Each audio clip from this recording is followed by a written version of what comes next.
잠자는 숲속의 공주. 옛날 어느 왕국에 왕과 왕비가 살고 있었어요. 하지만 무슨 일인지 왕과 왕비는 날마다 한숨을 쉬었답니다. 아이만 있었으면. 왕과 왕비에게는 아이가 없었던 거예요. 어느 날 왕비가 성 근처 개울에서 목욕을 하고 있었어요. 그때 갑자기 개구리 한 마리가 튀어나와 개굴개굴 하고 울었지요. 왕비님은 아이를 원하시지요? 왕비님의 바람대로 될 거예요. 1년이 가기 전에 왕비님은 딸을 낳으실 겁니다. 개구리는 마법의 힘이 있는 것 같았어요. 왕비가 개구리의 말을 알아들을 수 있었거든요.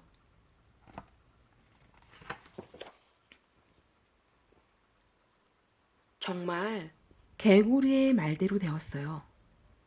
왕비는 아주 예쁜 딸을 낳았고 왕은 기뻐서 어쩔 줄 몰랐어요. 왕은 큰 잔치를 열기로 했지요. 친구들은 물론 아주 먼 친척까지 불렀어요. 그러고도 모자라서 왕국에 사는 요정들을 초대하기로 했어요. 그러면 요정들도 아기 공주를 축복해 줄 테니까요. 왕국에는 13명의 요정이 살았어요. 하지만 왕에게는 금접시가 12개밖에 없었어요. 귀한 손님에게는 금접시를 내놓지 않는 것은 상상도 할 수 없기 때문에 왕은 12명의 요정만 초대하기로 했어요. 그렇게 흥겨운 잔치는 처음이었어요. 드디어 모두가 기다린 순간이 왔어요. 요정들이 줄지어 아기 공주의 침대 곁을 지나가기 시작했어요. 요정들은 차례차례 아기 공주에게 선물을 주었지요. 첫 번째 요정은 고운 마음씨를, 두 번째 요정은 아름다움을, 세 번째 요정은 넉넉한 재물을. 말하자면 세상에서 좋다는 것은 모두 다 주었답니다. 11번째 요정이 막 선물을 주었을 때였어요. 갑자기 13번째 요정이 나타났어요. 13번째 요정은 초대받지 못한 것이 너무나도 화가 났어요. 그래서 아무에게도 인사하지 않은 채 아기 공주에게 다가가 큰 소리로 저주를 내렸어요. 이 아이는 15살에 물레가락에 찔려 그 자리에서 죽을 것이다. 그러고는 횡하니 사라져 버렸어요. 왕과 손님들은 겁에 질려 꼼짝달싹 못하고 입도 뻥끗하지 못했어요. 그때 아직 공주에게 선물을 주지 않은 12번째 요정이 앞으로 나왔어요. 12번째 요정은 저주를 없었던 것으로 만들 힘은 없었지만 그 저주를 약하게는 할 수 있었어요. 요정은 아기 공주를 들여다보며 부드럽게 말했어요. 공주님은 그 저주로 정말 죽는 것이 아니라 100년 동안 잠들게 될 것입니다.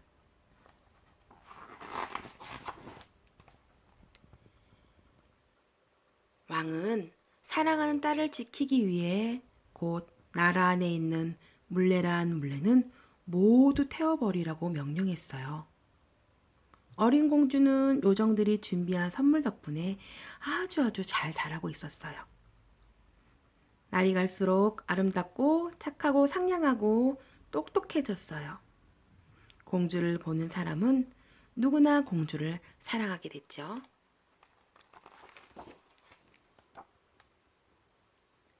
공주가 15살이 되던 어느 날 때마침 왕과 왕비가 멀리 밖으로 나가고 성에는 공주만 남게 되었어요.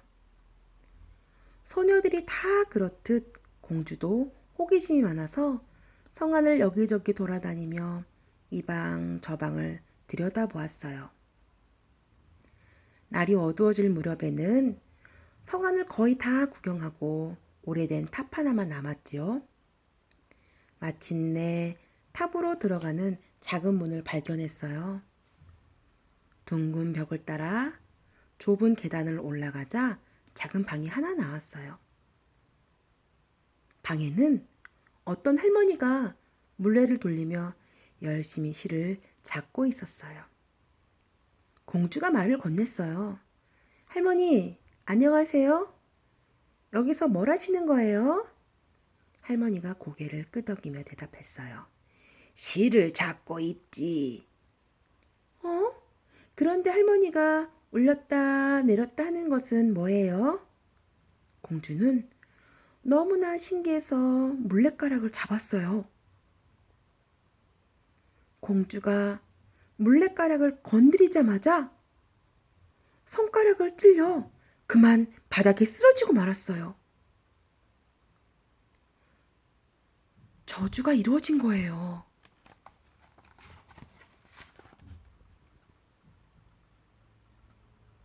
그 순간 공주는 깊은 잠에 빠졌어요. 그리고 잠은 성 전체로 퍼져갔어요. 왕과 왕비는 성 안으로 들어서다가 잠이 들었어요. 말은 마구간에서, 개는 마당에서, 비둘기는 지붕 위에서, 파리는 벽에 붙은 채 스르르 잠에 빠졌어요. 벽난로 속에서 활활 타던 불까지 잠이 들었어요. 요리사는 요리를 망친 조수의 귀를 잡아당기다 귀를 놓고 하품을 하더니 잠에 골아 떨어졌어요. 불어오던 바람도 멈추었고 성 앞의 나무들도 잎사귀 하나하나 흔들리지 않았어요. 성 둘레에는 울타리처럼 가시나무가 자라기 시작했어요. 가시나무 울타리는 매일매일 높아지고 무성해지더니 마침내 성을 완전히 에워싸 아무것도 보이지 않게 되었어요. 지붕 위의 깃발조차 보이지 않게 되었어요. 잠자는 숲속의 공주 이야기가 조금씩 퍼져나갔어요. 그래서 많은 왕자들이 성 안으로 들어가려 했지만 두꺼운 가시나무 울타리 때문에 들어갈 수가 없게 되었어요. 짐승 발톱 같은 가시들이 단단히 맞물려 있었거든요.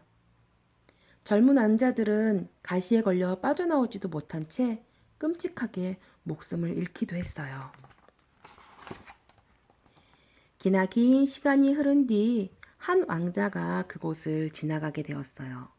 왕자는 가시나무 울타리와 마법에 걸린 성과 100년 전부터 잠이 들어 있다는 숲속의 공주 이야기를 전해 들었어요. 그곳에는 왕과 왕비를 비롯하여 성 전체가 잠들었고 이미 수많은 왕자들이 가시나무 울타리를 뚫고 들어가려 했지만 모두 목숨을 잃었다는 이야기도 왕자는 전해 들었어요. 그러나 젊은 왕자는 잠자는 숲속의 공주를 꼭 봐야겠다고 마음먹었지요. 사람들이 아무리 무서운 말을 해도 왕자의 마음은 바뀌지 않았어요. 눈도 깜짝하지 않았거든요. 왕자는 칼을 뽑아 들고 침착하게 가시나무 울타리로 다가갔어요. 그러나 가시나무는 왕자를 막지 못했어요. 그러기는커녕 아름답게 꽃을 피운 가시나무 울타리가 저절로 양쪽으로 갈라지며 왕자에게 길을 만들어 주었지요. 왕자가 지나가자 울타리는 도로 닫혔어요. 왕자는 무성한 풀을 칼로 베고 두 손으로 뽑으며 한참을 나아가 성에 도착했어요.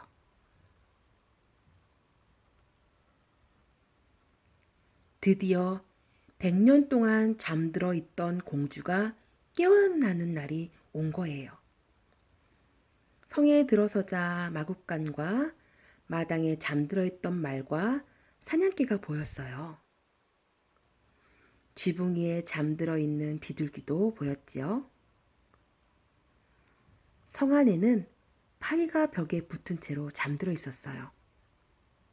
요리사는 조수를 잡으려다 잠든 듯이 서 있었고 하녀는 깃털을 뽑다 만 채 검은 닭을 앞에 놓고 돌이 된 것처럼 앉아 있었어요. 위쪽을 보니 왕자 앞 계단에 왕과 왕비도 쿨쿨 잠들어 있었어요.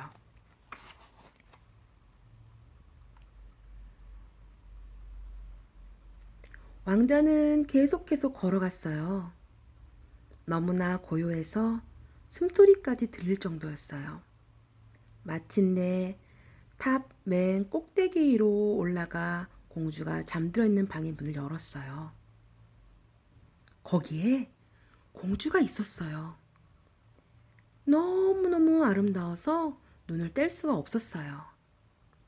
왕자는 아무 생각할 수도 없었어요.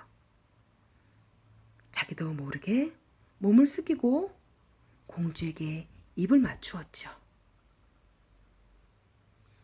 그러자 잠자는 숲속의 공주가 깨어나 왕자를 보고 방긋 웃었어요.